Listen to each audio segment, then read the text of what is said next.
Evet, aracımız Skoda arkadaşlar. Kapı yan tarafında deride bu şekilde deformeler var. Burada bir sigara yanığımız var. El freni tamamen rengi değişmiş. Ve kol dayamada gene bu şekilde deformeler var. Bitmiş halinde sizinle paylaşacağım. Evet, özel dolgu malzememiz sürüldü arkadaşlar. Şimdi kurutuyoruz.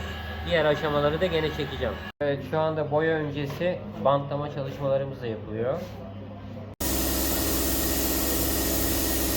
Evet arkadaşlar, burada deri kısımda biliyorsunuz bir sürü deformeler vardı. Gene ön koltuğumuzda burada kocaman bir sigara yanığı vardı. El frenimizin rengi gitmişti ve burada biliyorsunuz deformeler vardı. Hepsi yapıldı. 0532 067 1472.